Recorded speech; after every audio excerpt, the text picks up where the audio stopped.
ಗುರುರ್ಬ್ರಹ್ಮ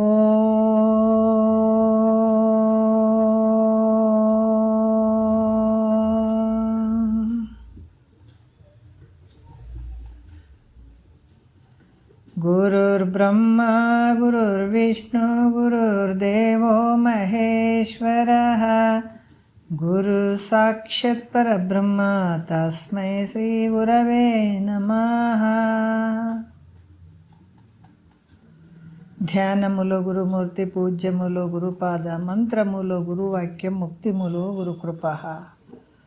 ಶ್ರೋತ್ರಿಯ ಬ್ರಹ್ಮನಿಷ್ಠ ಸದ್ಗುರು ಬಸವಾನಂದರ ಪಾದಕಮಲಗಳಿಗೂ ಹಾಗೂ ಅವರ ಪ್ರತಿರೂಪದಂಥ ನಿಜಗುಣಪ್ಪನವರ ಪಾದಕಮಲಗಳಿಗೂ ನನ್ನ ದೀರ್ಘದಂಡ ಪ್ರಣಾಮಗಳನ್ನು ಸಲ್ಲಿಸುತ್ತಾ, ಸದ್ಗುರು ಮಾರ್ತಂಡ ಸಾಬಾಯಿ ಸದ್ಗುರುಗಳ ಪಾದಕಮಲಗಳಿಗೂ ಹಾಗೂ ರಾಯಪ್ಪ ಸದ್ಗುರುಗಳ ಪಾದಕಮಲಗಳಿಗೂ ನನ್ನ ದೀರ್ಘದಂಡ ಪ್ರಣಾಮಗಳನ್ನು ಸಲ್ಲಿಸುತ್ತಾ, ಗುರು ಸ್ವರೂಪರಾದಂಥ ನನ್ನ ಪತಿದೇವರಿಗೂ ಕೂಡ ನನ್ನ ದೀರ್ಘದಂಡ ಪ್ರಣಾಮಗಳನ್ನು ಸಲ್ಲಿಸುತ್ತಾ, ಮನದಲ್ಲಿ ಸ್ಮರಿಸಿಕೊಳ್ಳುತ್ತಾ, ತಮ್ಮೆಲ್ಲರಿಗೂ ವಂದಿಸುತ್ತಾ, ಕೈವೆಲ್ಲ ಪದ್ಧತಿ ಭಾಳ ವಿಶೇಷವಾದಂಥ ವಿಚಾರಗಳನ್ನು ನಾವು ಕೇಳ್ತಾ ಇದ್ದೀವಿ. ಈ ಕೈವಲ್ಯ ಪದ್ಧತಿ ಅನ್ನುವಂಥದ್ದು ನೋಡ್ರಿ, ಇದು ಭಾಳಷ್ಟು ಅದ್ಭುತವಾದಂಥದ್ದು. ನಮ್ಮ ಮುಕ್ತಿಯನ್ನು ಪಡ್ಕೊಳ್ಬೇಕಪ್ಪ, ಸದಾಕಾಲ ಆನಂದವಾಗಿರಬೇಕಂತ ಎಲ್ಲರಿಗೂ ಆಸೆ ಅದು. ಆದರೆ ನಾವು ಎಲ್ಲಿ ಮನಸ್ಸಿಟ್ಟಿವಿ? ದುಃಖದಲ್ಲಿ ಮನಸ್ಸಿಟ್ಟಿವಿ. ದುಃಖ ಇರುವಂಥ ಜಾಗದಲ್ಲಿ ಮನಸ್ಸಿಟ್ಟಿದ್ದೀವಿ. ಅದು ದುಃಖದಿಂದ ಕೂಡಿದಂಥ ಜಾಗ ಐತಪ್ಪ ನಿನ್ನ ಮನಸ್ಸಿಟ್ಟದ್ದು, ಅದಕ್ಕೆ ಇದನ್ನು ತೆಗೆದು ಈ ಕಡೆ ಇಡು ಅಂತ ಹೇಳುವಂಥದ್ದು ಉಪದೇಶ. ಯಾವುದು? ಸದ್ಗುರುವಿನ ಉಪದೇಶ. ಇದು ಎಲ್ಲರಿಗೂ ಬರ್ರಿ ಹೇಳ್ತೀವಿ ಅಂತ ಕರಿತಾನೇನು ಸದ್ಗುರುನಾಥಂದ್ರೆ ಅಲ್ಲ. ನಮ್ಮನ್ನು ನಾವು ತಿಳ್ಕೊಳ್ಬೇಕು. ಈ ಮುಕ್ತಿ ಅಂದರೆ ಏನು, ಆನಂದ ಅಂದರೆ ಏನು, ಸುಖ ಅಂದರೆ ಏನು, ಸದಾಕಾಲ ಆನಂದವಾಗಿರಬೇಕಾದಂಥದ್ದು ಎಲ್ಲರಿಗೂ ಬಯಕೆ ಐತೆ. ಇದಕ್ಕೆ ದಾರಿ ಯಾವುದು? ಎಷ್ಟು ಮಾಡಿದರೂ ಈ ಸಂಸಾರ ಇಷ್ಟೇ ಐತೆ ಅನ್ನುವಂಥ ಉದಾಸೀನ ಭಾವ ಅದ್ರ ಮೇಲೆ ಬಂದು, ತಾತ್ಸಾರ ಭಾವ ಬಂದು, ಸದ್ಗುರುವಿನ ಹುಡುಕಿ ಆತನ ಪಾದಕ್ಕೆ ಶರಣಾಗತನಾದಾಗ ಆವಾಗ ಈ ವಿಚಾರವನ್ನು ಸದ್ಗುರುನಾಥ ಹೇಳ್ತಾನೆ. ಅದಕ್ಕೆ ಅಧಿಕಾರಿ ಅಂತ ಹೇಳುವಂಥ ಭಗವದ್ಗೀತೆ ಅರ್ಜುನಿಗೆ ಭಗವಂತ ಇದನ್ನೇ ಹೇಳ್ದ. ಭಗವದ್ಗೀತೆ ಅಲ್ಲಿ ಈ ಗೀತೆ ಹೇಳಬೇಕಾದಾಗ ಭಗವಂತ ಅರ್ಜುನ ಎಲ್ಲ ಹೇಳ್ದ. ಕುರುಕ್ಷೇತ್ರ ಯುದ್ಧದಲ್ಲಿ ಏನು ಮಾಡೋದಪ್ಪ, ಎಲ್ಲರೂ ನಮ್ಮವರೇ ಅದಾರ, ಗುರುಗಳು ಅದಾರ, ಶಿಷ್ಯರುಗಳು ಅದಾರ, ಅಣ್ಣ ತಮ್ಮರು ಅದಾರ, ತಂದೆ ತಾಯಿ ಅದಾರ, ಬಂಧು ಬಳಗ ಅದಾರ, ಎಲ್ಲರೂ ನಮ್ಮವರೇ ಅದಾರ ಇಲ್ಲಿ. ಆದರೆ ಇವ್ರನ್ನೆಲ್ಲ ಕೊಂದು ರಾಜ್ಯವನ್ನು ತೊಗೊಂಡು ನಾನೇನು ಮಾಡಲಿ, ಬೇಡ ಅಂಥೇಳಿ ಎಲ್ಲ ಶಸ್ತ್ರಾಸ್ತ್ರಗಳನ್ನು ಕೆಳಗೆ ಹೋಗಿತಾನೆ. ಹೋಗಿ ಪ್ರತಿಯೊಂದು ಹೇಳ್ತಾನೆ, ನಾ ಇವ್ರಿಗೆ ಕೊಂದು ರಾಜ್ಯಭಾರ ನಾನು ಹೆಂಗೆ ಮಾಡಲಿ ಕೃಷ್ಣ, ನನಗಾಗಲ್ಲಪ್ಪ, ನನಗಾಗಲ್ಲ, ನನಗೆ ಹಿಂಗೆ ಮಾಡೋಕ್ಕಾಗಂಗಿಲ್ಲಪ್ಪ, ನನಗೆ ಯುದ್ಧ ಮಾಡೋಕ್ಕಾಗಂಗಿಲ್ಲೋ ಅಂತ ಭಗವಂತಗೆ ಹೇಳ್ತಾನೆ. ಸುಮ್ಮನೆ ಕೂತಿರ್ತಾನೆ ಭಗವಂತ. ಶ್ರೀಕೃಷ್ಣ ಪರಮಾತ್ಮ ಏನು ಮಾಡ್ತಾನೆ, ಸುಮ್ಮನೆ ಕೂತ್ಕೊಂಡಿರ್ತಾನೆ, ಎಲ್ಲ ಕೇಳ್ತಾನೆ. ಈತನ ದುಃಖ, ಆತನ ಮನಸ್ಸಿನಲ್ಲಿ ಆಗಿರುವಂಥ ತಳಮಳ ಎಲ್ಲವನ್ನ ಕೇಳ್ತಾ ಇರ್ತಾನೆ ನೋಡ್ರಿ ಭಗವಂತ. ಆವಾಗ ಒಂದು ಕೊನೆಗೆ ಎಲ್ಲವನ್ನ ಆದಮೇಲಪ್ಪ, ನಾ ಇಷ್ಟೆಲ್ಲ ಮಾತಾಡ್ತೀನಲ್ಲ, ಆದರೆ ನೀ ಏನು ಹೇಳವಲ್ಲಪ್ಪ, ನೀ ಏನು ಹೇಳ್ತಿದ್ದೆ ಅದನ್ನು ನಾ ಕೇಳ್ತೀನಿ, ಏನಾದರೂ ನನಗೆ ಹೇಳು, ಸಮಾಧಾನದ ವಾಕ್ಯ ಹೇಳು, ಸಮಾಧಾನದ ಮಾತು ಹೇಳು, ಏನು ವಿಚಾರ ಹೇಳ್ತೀನಿ ಹೇಳು, ನಾನು ಅದನ್ನು ಸ್ವೀಕಾರ ಮಾಡ್ತೀನಿ, ನೀ ಹೆಂಗೆ ಹೇಳ್ತೀನಿ ಹಂಗೆ ಕೇಳ್ತೀನಿ ಅಂತ ಅಂದಾಗ ಮಾತ್ರ ಆವಾಗ ಭಗವದ್ಗೀತೆ ಹೇಳ್ತಾರೆ ಕೃಷ್ಣ ಭಗವಂತ. ಹಾಗಾಗಿ ಇಲ್ಲಿ ಕೂಡ ಅಧಿಕಾರಿಯಾದಂಥವನು ನನ್ನ ಮುಕ್ತಿಯನ್ನು ಈ ತನುವಿದೇನು ಎನ್ನಳು ಹೊಂದಿದ್ದೇತಕ್ಕೆ ನಾನಾರು ಈ ಜನನ ಮರಣಕಾರಿ ನನ್ನಿ ಶರೀರದಳು. ನಾವು ಇವನ್ನೆಲ್ಲ ತಿಳ್ಕೊಳ್ಬೇಕು ಅನ್ನುವಂಥ ಭಾವ ಬಂದು ಸದ್ಗುರುವಿಗೆ ಶರಣಾಗತನಾದಾಗ ಇಲ್ಲಿ ಹೇಳುವಂಥ ವಿಚಾರಗಳು ನೋಡ್ರಿ. ಇಲ್ಲೇನು ಹೇಳ್ತಾ ಇದ್ದಾರೆ? ಕೈವಲ್ಯ ಪದ್ಧತಿ ಅಂದ್ರೆ, ಕೈವಲ್ಯ ಅಂದ್ರೆ ಮುಕ್ತಿ, ಪದ್ಧತಿ ದಾರಿ. ಪದ್ಧತಿ ಅಂದ್ರೆ ದಾರಿ. ಮುಕ್ತಿ ಅಂತಂದ್ರೆ ಏನಾದರೂ ಗುರುಗಳು ಏನಾದರೂ ಒಂದು ವಸ್ತು ಕೊಡ್ತಾರೇನ್ರಿ ಮುಕ್ತನಾಗಕ್ಕೆ? ಇಲ್ಲ. ಆ ಮುಕ್ತಿ ಅನ್ನುವಂಥದ್ದು ಅಂದ್ರೆ ದುಃಖದಿಂದ ನಿವೃತ್ತಿಯಾಗಿ ಪರಮಾನಂದದ ಪ್ರಾಪ್ತಿ ಇರುವಂಥದ್ದೇನು ಸ್ಥಿತಿ ಇರುವಂಥದ್ದಲ್ಲ, ಅದು ಮುಕ್ತಿ. ನಮಗಂತ ಆನಂದ ಇಲ್ಲ ಏನಂದ್ರೆ ಐತದ, ನಮ್ಮೊಳಗಡೆನೇ ಐತದ ಆನಂದ. ಆದ್ರೆ ಇಲ್ಲಿ ಏನಾಗ್ಯದ ಅಂದ್ರೆ ಕಾಣುಗೊಡ್ಲಾರ್ದಂಗೆ ಆಗ್ಯದ ಅದು. ಅದಕ್ಕೆ ಇಲ್ಲಿ ಮಹಾತ್ಮರು ಏನು ಹೇಳ್ತಾರೆ, ಎಲ್ಲಿ ವಸ್ತುನ ಮುಕ್ತಿ ಅನ್ನುವಂಥ ವಸ್ತು ತಂದು ಕೊಟ್ಟಂಥದ್ದಲ್ಲ. ಈಗ ಮನುಷ್ಯ ಆರಾಮಿರ್ತಾನೆ, ನಡು ರೋಗ ಬಂದಂಗೆ ಆಗ್ತದೆ. ಆ ರೋಗಕ್ಕೆ ನಾವು ಔಷಧಿ ತೊಗೊಂಡಾಗ ರೋಗ ವಾಸಿ ಆಗ್ತದೆ. ಅದ್ರ ಮೊದಲು ಆರಾಮಿರಲಿಲ್ಲೇನು, ಆರಾಮಿದ್ದಾತ, ಅದ್ರ ಮ್ಯಾಲೆ ಏನು ಬಂದಿತ್ತು, ರೋಗ ಬಂದಂಗೆ ಆಗಿತ್ತು. ಅದನ್ನು ಔಷಧ ತೊಗೊಂಡ್ರೆ ಅದು ರೋಗ ವಾಸಿ ಆಯಿತು. ಆದ್ರೆ ಮೊದಲು ಹೆಂಗಿದ್ದ ಹಂಗೆ ಉಳ್ಕೊತಾನತ್ತ. ಅದ್ರಂಗೆ ಮೊದಲೇ ನೀ ಆನಂದವಾಗಿದ್ದು ಇರುವಂಥವನು, ಮೊದಲೇ ನೀ ಮುಕ್ತನಿದೆ. ಆದ್ರೆ ಇಲ್ಲಿ ಏನಾಗ್ಯದ, ರೋಗ ಭವರೋಗ ಅಜ್ಞಾನದಿಂದ ಬಂದಂಥದ್ದನ್ನು ಇದು ಗುರು ಔಷಧ ಕೊಡ್ತಾನೆ. ಇದಕ್ಕೆ ಕೊಟ್ಟಾಗ ಇದನ್ನು ತೊಗೊಂಡು ಅಂದರೆ ನೀ ಮೊದಲು ಆರಾಮಾಗಿಬಿಡ್ತಿ, ಮೊದಲು ಹೆಂಗಿದ್ದೆ ಹಂಗೆ ಆರಾಮಾಗ್ತಿ. ಅದಕ್ಕೆ ಇಂಥ ಗುಳಿಗೆಗಳು ನಮಗೆ ಸಿಗ್ತಾ ಇದ್ದಾವಂದ್ರೆ ನಾವು ಧನ್ಯರಲ್ಲ, ಹೌದಲ್ಲ. ಅದಕ್ಕೆ ಇಲ್ಲಿ ಕೈವಲ್ಯ ಪದ್ಧತಿ. ಇಂಥ ಒಂದು ದುಃಖದಿಂದ ನಾವು ಬಿಡುಗಡೆ ಆಗಿ ನಾವು ಮೊದಲೇ ಆರಾಮಾಗಿದ್ದಂಥವ್ರು ಮತ್ತು ಆರಾಮಾಗಿ ನಾವು ಉಳ್ಕೋಬೇಕು. ಬಂದದಿದೆ ಮಧ್ಯೆ ರೋಗ ಬಂದದೆ, ಎಂಥದ್ದು ಅಜ್ಞಾನದ ರೋಗ ಬಂದದಿದೆ. ಅದಕ್ಕೆ ಹೇಳ್ತಾರೆ, ಅಂದು ಹಿಂದೆನ್ನದೆ ಬಂಧನ ಕಳಿಯೋ ತಂದೆ ಮಾರ್ತಂಡರ ಪಾದವ ಪಿಡಿಯೋ ಬಂಧದ ವೈದ್ಯ ಶ್ರೀ ಗುರುವಿನ ಅರಿಯೋ ಸಂಸಾರ ತಿಳಿಯೋನಿ ಕನಸಿನ ಪರಿಯೋ. ಎಷ್ಟು ಅದ್ಭುತವಾಗಿ ಹೇಳ್ತಾರಲ್ಲ. ಅಂದು ಹಿಂದೆನ್ನದೆ ನೋಡು, ರೋಗ ಬಂದರೆ ಯಾರಾದರೂ ರೋಗ ಐತೆ ಅಂದ್ರೆ ಸುಮ್ಮನೆ ಕುಂದಿರ್ತೀವೇನು ನಾವು? ಎಷ್ಟು ಅದ್ಭುತವಾಗಿ ಹೇಳ್ತಾರೆ.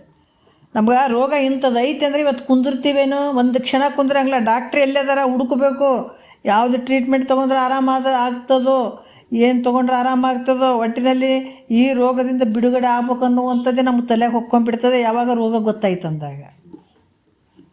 ಅದಕ್ಕೆ ಇಲ್ಲಿ ಕೂಡ ಈ ಭವರೋಗ ಐತೆಲ್ಲ ನಿನಗೆ, ಸದ್ಗುರುನಾಥ ಇಂಥ ನೋಡ್ರಿ ಜನನ ಮರಣ ಅನ್ನುವಂಥದ್ದು ದೊಡ್ಡ ರೋಗ ಇದು. ಇದನ್ನು ಕಳ್ಕೊಳ್ಬೇಕು ಅನ್ನುವಂಥ ಈ ರೋಗ ನಿನಗೆ ಗೊತ್ತೈತಂದ್ರೆ ಆವಾಗ ಅನ್ಬೇಡ, ಈಗ ಅನ್ಬೇಡ, ಸದ್ಗುರುವಿಗೆ ಶರಣಾಗತ್ತನ ಮುಂದೆ ನೋಡಮಂತ ಅನ್ಬೇಡ. ಯಾಕಂದ್ರೆ ನಿನ್ನ ಶರೀರ ಶಾಶ್ವತ ಇಲ್ಲ, ಮುಂದೆ ನೋಡಮನ್ನಕ್ಕೆ. ಒಂದೊಂದು ಕ್ಷಣಗಳು ಕೂಡ ನಿನ್ನ ಆಯುಷ್ಯದಲ್ಲಿ ಅದ್ಭುತವಾದಂಥ ಕ್ಷಣಗಳು ಅದಾವ. ಕಳ್ಕೊಂಬಿಟ್ಟಂದ್ರೆ ಮತ್ತೆ ಆಯುಷ್ಯ ಸಿಗಂಗಿಲ್ಲ ನಿನಗೆ, ಬರ್ತದನ್ನು ಮತ್ತೆ ನಿನಗೆ. ನೀ ದುಡ್ಡು ಮಾಡ್ಕೊಳ್ಬೋದು, ಆಸ್ತಿ ಮಾಡ್ಕೊಳ್ಬೋದು, ಓದಂಥ ಆಯುಷ್ಯ ನಿನಗೆ ಬರೋಂಗಿಲ್ಲ. ಒಂದೊಂದು ಕ್ಷಣ ಕೂಡ ಇಂಪಾರ್ಟೆಂಟ್ ಅದಾವ ಇಲ್ಲಿ. ಅದಕ್ಕೆ ಸದ್ಗುರುನಾಥ ಕೂಡ ಹಂಗೆ ಹೇಳ್ಬೇಕು. ಯಾವಾಗ ಗುರುನಾಥಗೆ ಬಂದು ಶಿಷ್ಯ ಶರಣಾಗತನಾಗಿ, ಅಪ್ಪ ಈ ಭವ ದುಃಖ ಅನ್ನೋದು ಭಾಳ ದೊಡ್ಡದಾಯಿತು, ನೀ ಹೆಂಗೆ ಇದರಿಂದ ಬಿಡುಗಡೆ ಆಗಿದೆ, ನನ್ನನ್ನೇ ಇದರಿಂದ ಬಿಡುಗಡೆ ಮಾಡುವಂತ ಬಂದು ಯಾವಾಗ ಪಾದಕ್ಕೆ ಬೀಳ್ತಾನೆ ಶಿಷ್ಯ, ಅವಾಗ ನಾಳೆ ಬಾ, ನಾಡ್ದು ಬಾ, ಒಂದು ತಿಂಗಳು ಬಿಟ್ಟು ಬಾ ಅಂತ ಹೇಳಬಾರ್ದು ಗುರು. ಅದಕ್ಕೆ ಅಂದು ಹಿಂದೆನ್ನದೆ ಬಂಧನ ಕಳಿಯೋ, ನೀ ಯಾವಾಗ ಬಾ ಯೋಗ ಬಂತ ಅಂದೆ ಸದ್ಗುರುನಾಥನು ಹೇಳಕ್ಕೆ ನಿಂತು ಬಿಡ್ಬೇಕು. ತಕ್ಷಣದಲ್ಲೇ ಹೇಳ್ಬೇಕು ಆತನು. ಯಾಕಂದ್ರೆ ಗುರುವಿಂದ ಶರೀರ ಶಾಶ್ವತ ಇರೋಂಗಿಲ್ಲ, ಶಿಷ್ಯನ ಶರೀರನೂ ಶಾಶ್ವತ ಇರೋಂಗಿಲ್ಲ. ತಕ್ಷಣ ಮಾಡ್ಕೊಳ್ಳುವಂಥದ್ದು ನೋಡ್ರಿ ಇವು, ನಾಳೆ ನಾಡ್ದು ಅನ್ನಂಗಿಲ್ಲ. ಹಾಗಾಗಿ ಸದ್ಗುರುನಾಥ ಹೇಳಿ ಈ ಸಂಸಾರ ಹೆಂಗೆ ಐತಪ್ಪ ಅಂದ್ರೆ ಕನಸಿದ್ದಂಗೆ ಐತೆ. ನಾವೇನು ಸತ್ಯ ಅಂತ ತಿಳ್ಕೊಂಡಿವಿಲ್ಲ, ಈ ಸಂಸಾರ ಭಾಳ ಸತ್ಯ ಅಂದ್ಕೊಂಡ್ಬಿಟ್ಟಿವಿ. ಆದರೆ ಸತ್ಯ ಅಲ್ಲಪ್ಪ, ಇದು ಸುಳ್ಳು ಐತಿದು. ಕನಸು ಯಾವತ್ತಾದ್ರೂ ಸತ್ಯ ಐತೇನಂದ್ರೆ ಇಲ್ಲ, ಸುಳ್ಳು ಅದದು. ಅದ್ರಾಗ ನೀ ಮಾಡುವಂಥ ಈ ಸಂಸಾರ, ಈ ಜಗತ್ತೇನು ಐತೆ ಇದು ಸುಳ್ಳು ಅದ. ಇದು ಸಂಸಾರ ಏನು ಕನಸಿದ್ದಂಗೆ ಐತಪ್ಪ ಅಂತ ಹೇಳ್ತಾನೆ ಸದ್ಗುರುನಾಥ. ಮತ್ತು ಇಂಥ ಒಂದು ದಾರಿ ಮುಕ್ತಿ, ಇಂಥ ಆನಂದವನ್ನು ಪಡ್ಕೊಳ್ಳುವಂಥ ದಾರಿ ಕೈವಲ್ಯ ಪದ್ಧತಿ ನಮಗೆ ನಿಜಗುಂಡ್ರು ಹೇಳ್ತಾರ. ಇದು ಬಹಳಷ್ಟು ಅದ್ಭುತವಾದಂಥ ವಿಚಾರಗಳು ಅದಾವ. ಇಂಥ ಇದನ್ನು ನಿಜಗುಂಡ್ರು ಭಾಳ ವಿಚಾರಗಳನ್ನು ಹೇಳಿದಾರ. ನಾವು ಇಂಥದನ್ನು ಕೇಳ್ತೀವಿ ಅಂದ್ರೆ ನಾವೆಲ್ಲರ ಪುಣ್ಯಾತ್ಮರು ಅನ್ಬೇಕು. ನಾವು ಭಾಳ ಮೇಲ್ಮಟ್ಟದಾಗ ಅದೀವಿ ಅನ್ಬೇಕು. ಈಗ ನಮ್ಮ ಭಾವ ಎಲ್ಲೈತೆ ಭಾಳ ಮೇಲ್ಮಟ್ಟದಾಗ ಅದಂತ ತಿಳ್ಕೊಳ್ಬೇಕು. ಸಾಮಾನ್ಯ ಅಲ್ಲ ಇದು. ಮಹಾತ್ಮರು ಇದನ್ನು ಉಂಡ್ರು ಧನ್ಯರಾಗಿದ್ದಾರೆ. ಇದಕ್ಕೆ ಮತ್ತು ಅವರು ಹೇಳ್ತಾರೆ, ಕೆಲವೊಂದು ವಿಚಾರಗಳನ್ನು ಹೇಳ್ತಾರೆ. ಇಂಥ ಮುಕ್ತಿಯನ್ನು ಪಡ್ಕೊಳ್ಬೇಕಾದ್ರೆ ನಾವು ಕೆಲವೊಂದು ವಿಚಾರಗಳನ್ನು ಹಿಡ್ಕೊಳ್ಳುವಂಥದ್ದು ಇರ್ತದೆ, ಕೆಲವು ವಿಚಾರಗಳನ್ನು ಬಿಟ್ಕೊಳ್ಳುವಂಥದ್ದು ಇರ್ತದೆ. ಇವು ನಮ್ಮಲ್ಲೇ ನಡೆಯುವಂಥದ್ದು. ನಮಗೇನು ತೊಂದರೆ ಕೊಡಕತ್ತದ, ನಮಗೆ ಮುಕ್ತನಾಗಕ್ಕೆ ಬರಲಾರ್ದಂಗೆ ಮಾಡಿದಂಥ ವಿಷಯಗಳು ಏನದಾವ, ಇಂಥದ್ರಿಂದ ನಮಗೆ ಎಷ್ಟು ತೊಂದರೆ ಆಗಕತ್ತದ. ಈ ಜನನ ಮರಣ ಅಂತನ್ನುವಂಥದಕ್ಕೆ ನಾವು ಯಾಕೆ ಬಲಿಯಾಗಿದ್ದೀವಿ? ನಾವೇ ಬಲಿಯಾಗಿದ್ದೀವಿ, ನಮ್ಮೊಳಗೆ ಅದಾವ ಅವು. ಅದಕ್ಕೆ ಇಂಥ ಒಂದು ದುಃಖಕ್ಕೆ ಕಾರಣ ಆಗಿರುವಂಥ ಕೆಲವು ವಿಷಯಗಳು ಅದಾವ, ಅವನ್ನ ನಿನ್ನಲ್ಲೇ ಇರ್ತಾವ, ನೀ ಬಿಟ್ಕೊಳಪ್ಪ ಮೆಲ್ಲಕ ಅಂತ ಹೇಳ್ತಾರೆ. ಮೆಲ್ಲಕ್ಕೆ ಒಂದು ಸ್ವಲ್ಪ ಬಿಟ್ಕೊಳ್ಳೋದು ಕಲಿ. ಅಂದಾಗ ಮಾತ್ರ ಈ ಭವರೋಗದಿಂದ ನೀನು ಮುಕ್ತನಾಗಕ್ಕೆ ಸಾಧ್ಯ ಆಗ್ತದೆ ಅನ್ನುವಂಥದ್ದೇಳಿ ಕೆಲವು ವಿಚಾರಗಳನ್ನು ಹೇಳ್ತಾರೆ. ನಮ್ಮಲ್ಲಿರುವಂಥ ಒಂದು ಗುಣಗಳ ಬಗ್ಗೆ ಹೇಳ್ತಾರೆ ಅವರು, ಗುಣಗಳ ಬಗ್ಗೆ. ಆಮೇಲೆ ನಾವು ಏನೇ ಬಯಸಬೇಕಾದ್ರೂ ಕೂಡ ಹುಟ್ಟಿನಿಂದ ಸಾಯೋವರೆಗೂ ನಮ್ಗೆ ಅಪೇಕ್ಷೆಗಳು ಭಾಳ ಇರ್ತಾವೆ. ಅದಕ್ಕೆ ಈ ಮನಸ್ಸು ಅನ್ನುವಂಥದ್ದು ಏನು ತುಂಬಲಾರ್ದ ಪಾತ್ರೆ, ತಳ ಇಲ್ದ ಪಾತ್ರೆ ಅಂತಾರೆ ಮಹಾತ್ಮರು. ಇದಕ್ಕೆ ಎಷ್ಟು 84 ಲಕ್ಷ ಜೀವರಾಶಿಯಿಂದ ಇದಕ್ಕೆ ಏನು ಮಾಡಿದ್ರು ಸಮಾಧಾನ ಆಗಿಲ್ಲ ರೀ. ಇದಕ್ಕೆ ಮತ್ತು ಈಗಾರ ಸಮಾಧಾನ ಆಗ್ಯದ ಏನಂದ್ರೆ ಹುಟ್ಟಿನಿಂದ ಸಾಯೋವರೆಗೆ ಇದಕ್ಕೆ ಏಟು ಕೊಟ್ಟರು ಸಮಾಧಾನ ಆಗಂಗಿಲ್ಲ. ಮತ್ತು ಒಂದು ಜೋಡಿಸ್ಕೊಂಡು ಕುಂತಿರ್ತದೆ ಇದು. ಅದಕ್ಕೆ ತಳ ಇಲ್ದ ಪಾತ್ರೆಪ್ಪ ಅಂತಾರೆ ಮಹಾತ್ಮರು. ಅದಕ್ಕೆ ಇದರಿಂದ ಬೆನ್ನು ಬಿಡಕ್ಕೆ ಹೋಗಬೇಡ. ಏನೋ ವಿಷಯಾದಿಗಳಿಂದ ಬೆನ್ನು ಬಿದ್ದಿರ್ತದೆ ನೋಡು. ಈ ಸ್ತೋತ್ರ, ತ್ವಕ್ಕು, ಜೀವ, ಗ್ರಾಣ, ನೇತ್ರ ಇವೇನದಾವ ಜ್ಞಾನೇಂದ್ರಿಯಗಳು, ಕರ್ಮೇಂದ್ರಿಯಗಳು, ಅಂತಃಕರಣಗಳು ಇವೇನದಾವ. ಈ ಮನಸ್ಸನ್ನುವಂಥದ್ದು ಏನಾಗ್ತದ ಅಂತಂದ್ರೆ ವಿಷಯಾದಿಗಳಿಂದ ಬೆನ್ನು ಬೀಳ್ತದೆ. ಯಾವುದು? ಈ ಶಬ್ದದಾಗ ರುಚಿ ಆದೇನೋ, ಶಬ್ದದಾಗ ಹಿತ ಐತೇನಂತ ನೋಡ್ತದೆ, ಸ್ಪರ್ಶದಾಗ ಹಿತ ಐತೇನಂತ ನೋಡ್ತದೆ, ಆ ನೋಟದಾಗ ರೂಪದಾಗ ಹಿತ ಐತೇನಂತ ನೋಡ್ತದೆ. ಮತ್ತು ಇಷ್ಟೆಲ್ಲದ್ರಾಗ ರುಚಿ ಒಳಗೆ ತಿನ್ನೋದ್ರಾಗ ರುಚಿ ಅದರಲ್ಲಿ ಹಿತ ಐತೇನಂತ ನೋಡ್ತದೆ, ಎಲ್ಲದ್ರಾಗ ನೋಡ್ತದಲ್ಲ. ಆದ್ರೆ ಮಾಡು ಸಂಸಾರ. ಅದರಿಂದ ಬೀಳಕ್ಕೆ ಹೋಗ್ಬೇಡ, ವಿಷಯಾದಿಯಿಂದ ಬೀಳಕ್ಕೆ ಹೋಗಬೇಡ. ನಿನಗೆ ನಿನ್ನ ಪ್ರಾರಬ್ಧದಾಗ ಏನು ಇರಬೇಕಾಗಿದೆ ಅಷ್ಟೇ ಸಿಗ್ತದೆ. ಅದರಿಂದ ಜಾಸ್ತಿ ಬೇಕು ಅಂತ ಹೋದರೆ ಅದು ನಿನಗೆ ದಕ್ಕಂಗಿಲ್ಲ. ಸುಮ್ಮನೆ ಅನಾಯಾಸವಾಗಿ ವ್ಯರ್ಥವಾಗಿ ಕೆಟ್ಟು ಹೋಗ್ತಿದೆ, ಅದ್ರ ಬೆನ್ನು ಬೀಳಕ್ಕೆ ಹೋಗಬೇಡ. ಅದಕ್ಕೆ ಬಾರದು ಬಪ್ಪದು ತಪ್ಪದು. ಇದನ್ನು ನೀನು ಚೆನ್ನಾಗಿ ತಿಳ್ಕೊಂಡು ಎಲ್ಲವನ್ನು ಬಿಟ್ಟು ನಿನ್ನ ಮನಸ್ಸನ್ನು ಪರಮಾತ್ಮನಲ್ಲಿಡು ಅಂತ ಹೇಳುವಂಥ ವಿಚಾರಗಳನ್ನು ಅವ್ರು ಭಾಳ ಚಂದ ಹೇಳಕತ್ತಾರೆ ನಮಗೆ. ಮನಸ್ಸನ್ನು ಇದ್ರಾಗಿಟ್ಟು ನೀನು ಇಲ್ಲಿ ಒದ್ದಾಡಕತ್ತೀಯಲ್ಲ, ಈ ಮನಸ್ಸನ್ನು ತೆಗೆದು ಪರಮಾತ್ಮನ ಸ್ಮರಣೆಗಿಡು. ಗುರು ಹೇಳಿದಂಥ ವಾಕ್ಯದ ಮೇಲಿಡು. ಅದಕ್ಕೆ ವೇದಾಂತ ಓದುತ್ತಾ, ಸಿದ್ಧಾಂತ ತಿಳಿಯುತ್ತಾ, ಸದ್ಗುರು ವಾಕ್ಯ ಕೇಳುತ್ತಾ ಭವ ಇದ್ದಂಗೆ ಗೆದ್ದು ಹೋಗತ್ತಾ. ಗೆಲ್ಲಬೇಕಾಗ್ಯದ. ನಾವೇನು ಮಾಡಬೇಕಾಗ್ಯದ? ಭವವನ್ನು ಗೆಲ್ಲಬೇಕಾಗ್ಯದ. ಪಾಂಡವರು ಸ್ವರಾಜ್ಯ ಸಿಂಹಾಸನ ಅವನ್ನು ಪಡ್ಕೊಳಕ್ಕೆ ಯುದ್ಧ ಮಾಡಿದರು. ನಾವು ಯುದ್ಧ ಮಾಡ್ಬೇಕಾಗಿದೆ. ಏನು ಯುದ್ಧ ಮಾಡ್ಬೇಕಾಗ್ಯದ ಇಲ್ಲಿ? ಭವವನ್ನು ಗೆಲ್ಲಬೇಕಾಗ್ಯದ ನಾವು. ಈ ಜನನ ಮರಣವನ್ನು ಗೆಲ್ಲಬೇಕಾಗ್ಯದ ನಾವು. ಅದಕ್ಕಾಗಿ ಇಲ್ಲಿ ಹೋರಾಟ ಮಾಡಬೇಕಾಗ್ಯದ.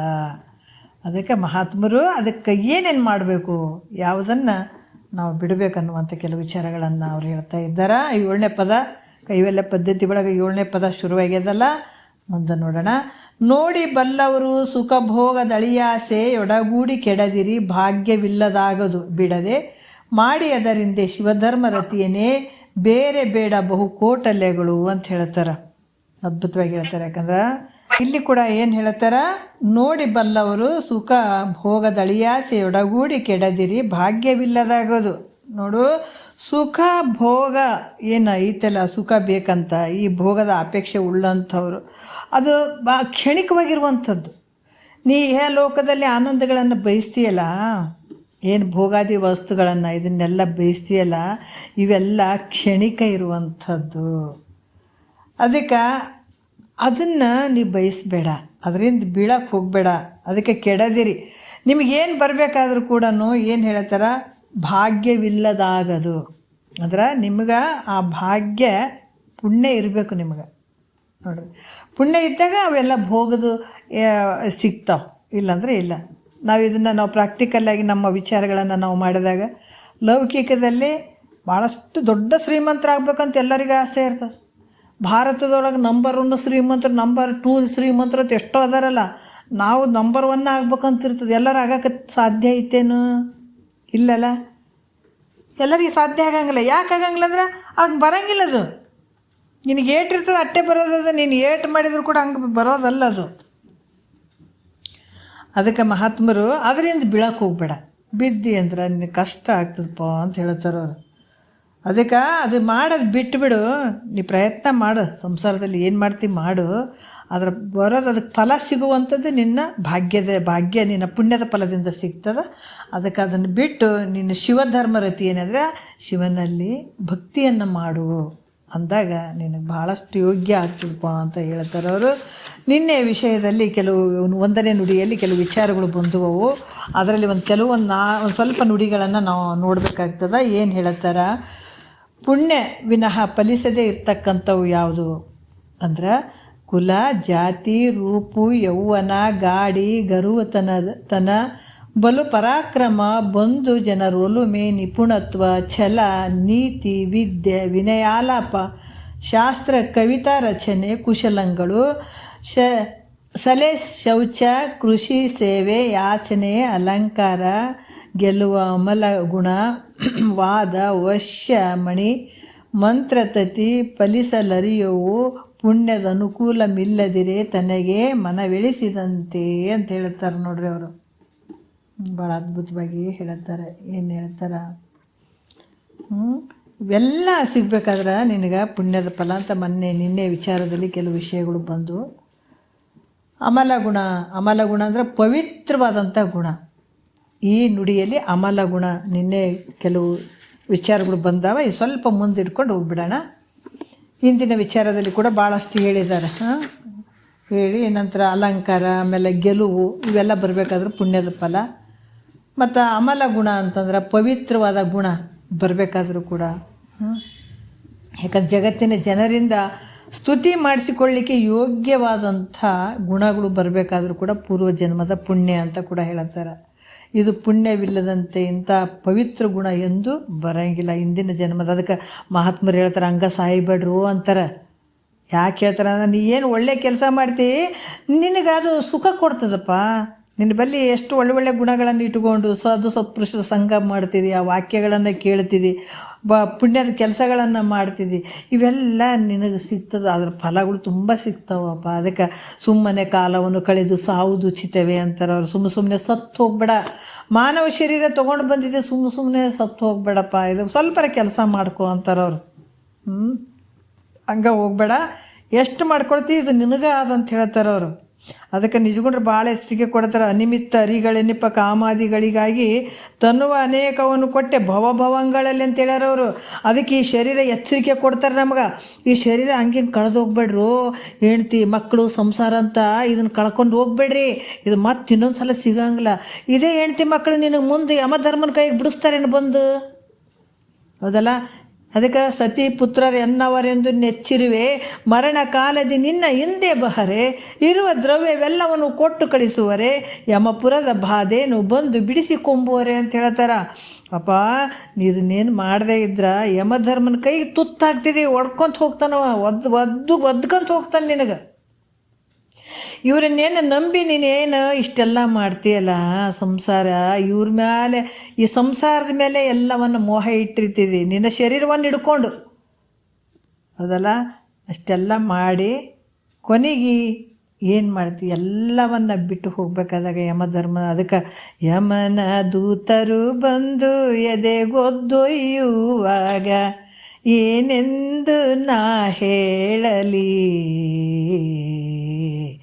ಭವ ಬಂಧನಾದಿ ಕಡೆ ಮಾಡೆನ್ನನು ಕರುಣೆಯ ಸದ್ಗುರುವೇ.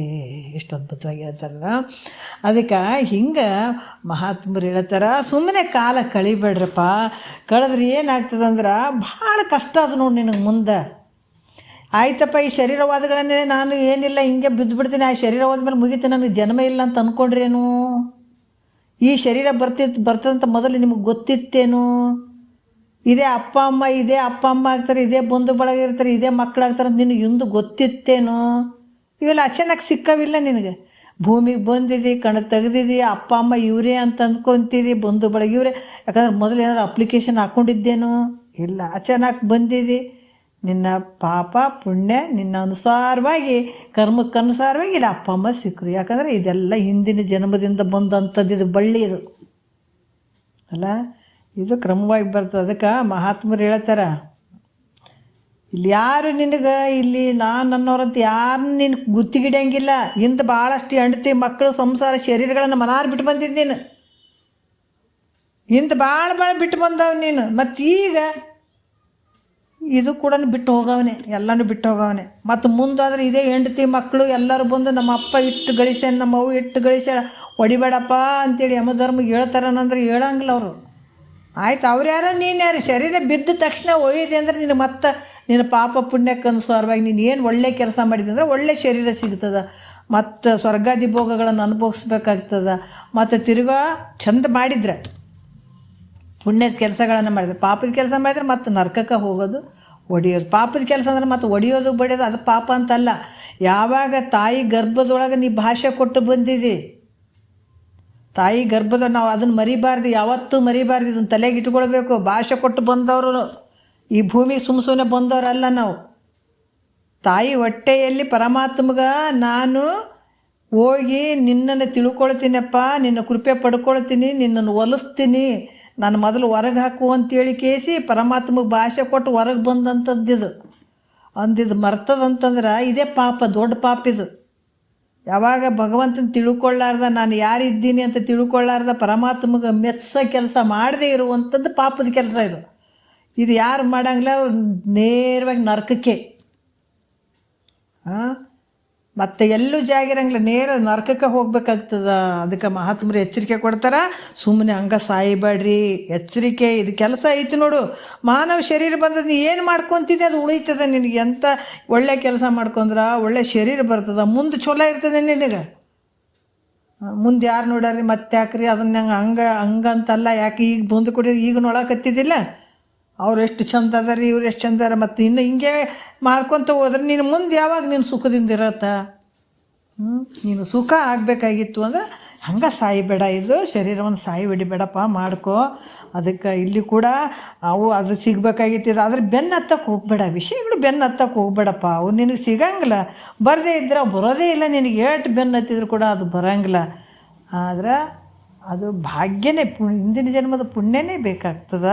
ಇದ್ದಾಗ ಮಾತ್ರ ನೀ ಪ್ರಯತ್ನ ಪಟ್ಟರೆ ಅದು ಬಂದುಬಿಡ್ತದೆ, ಇಲ್ಲ ಅಂತಿಲ್ಲ. ನೀ ಎಷ್ಟೇ ಪ್ರಯತ್ನ ಮಾಡಿದ್ರು ಬರದೇ ಇದ್ರೆ ಬರೋಂಗಿಲ್ಲ. ಅದಕ್ಕೆ ಅದ್ರ ಬೆನ್ನು ಬಿಡಬೇಡ. ಎಲ್ಲ ಪರಮಾತ್ಮ ನೀನಪ್ಪ, ನಿಂದಂತಲೇ ಹೋಗ್ಬೇಕಿಲ್ಲಿ. ಏನು ಮಾಡಿದ್ರು ಕೂಡ ನಿಂದು ಅಂದಾಗ ಮನುಷ್ಯ ಗೆಲ್ತಾನೆ. ನಂದು ಅಂದ್ರೆ ನೀ ಬಿದ್ದು ನೆಲಕ್ಕಂತಾರೆ ಮಹಾತ್ಮರು. ಹಾಗಾಗಿ ಇಂಥ ಒಂದು ಪುಣ್ಯದ ಫಲ ಇರ್ತದಪ್ಪ ಅಂತ ಹೇಳ್ತಾರೆ. ವಾದ ಅಂದ್ರೆ ಬಂಗಾರ ಪ್ರಾಪ್ತಿ ಆಗಬೇಕಾದ್ರೆ ಪೂರ್ವಜನ್ಮದ ಪುಣ್ಯನೇ ಬೇಕಾಗ್ತದೆ, ಅದಲ್ಲ. ಎಷ್ಟೋ ಜನ ಬಂಗಾರ ಗಳಿಸ್ಬೇಕಂತಲೇ ಕೊನೆವರೆ ಸತ್ಕೊಂಡು ಹೋಗ್ತಾರೆ, ಬಂಗಾರ ಆಗಂಗಿಲ್ಲ. ಕೆಲವು ನೋಡ್ಬೇಕು ನಾವು, ನೋಡ್ರಿ ಎಷ್ಟೋ ಜನ ಅಷ್ಟು ದುಡ್ಡು ಗಳಿಸ್ಬೇಕಂತ ಮೊದಲಿನಿಂದ ಮಾಡ್ಕೊತ ಬಂದಿರ್ತಾರೆ, ಅಷ್ಟು ಆಗೋದಿಲ್ಲ. ಬಂಗಾರ ತೊಗೊಳ್ಬೇಕಂತಾರೆ, ಅಷ್ಟು ಆಗಂಗಿಲ್ಲ. ಇದು ಕೂಡ ಪುಣ್ಯನೇ ಬೇಕಾಗ್ತದೆ. ಅದಕ್ಕೆ ಬಂಗಾರ ತೊಗೊಳ್ಬಂತ ಕೊರಗಕ್ಕೆ ಹೋಗಬೇಡ. ನನ್ನ ಭಾಗ್ಯದಾಗ, ನೀನು ಭಾಗ್ಯದಾಗಿದ್ದರೆ ಅದು ಬಂದೇ ಬರ್ತದೆ, ಏನಂದ್ರೂ ಕೂಡ ಬಂದೇ ಬರ್ತದೆ. ಮತ್ತು ಅದ್ರ ಸಲುವಾಗಿ ಕೊರಗಿ ಸಾಯಕ್ಕೆ ಹೋಗಬೇಡ. ಅದಕ್ಕೆ ವಸ್ತ್ರವಡವಿ ನಮಗೆ ನೀನಾಗಿರುವೆ ಮಹಾತ್ಮರು ಹೇಳ್ತಾರೆ. ಆಸೆ ಅಳಿಸಿ ಕಾಪಾಡಯ್ಯೋ ದೊರೆಯೇ, ಅನುದಿನ ನಿಮ್ಮ ಚರಣದಲ್ಲಿರುವೆ. ಆಸೆ ಅಳಿಸಿ ಕಾಪಾಡಯ್ಯೋ ದೊರೆಯೇ, ಅನುದಿನ ನಿಮ್ಮ ಚರಣದಲ್ಲಿರುವೆ. ವಸ್ತ್ರ ಒಡವಿ ನಮಗೆ ನೀನಾಗಿರುವೆ, ವಸ್ತ್ರ ಒಡವಿ ನಮಗೆ ನೀನಾಗಿರುವೆ. ಶ್ರೀ ಮಾರ್ತಂಡ ಗುರುವರ ಪ್ರಭುವೇ. ಆಯ್ತಲ್ಲ, ಇಷ್ಟು ಅಂದ್ಕೊಂಡ್ರೆ ಆಯ್ತಲ್ಲ. ದಾಸರು ಕೂಡ ಹೇಳತ್ತಾರ, ಏನು ಯಾವುದು ಅಂದ್ರೆ,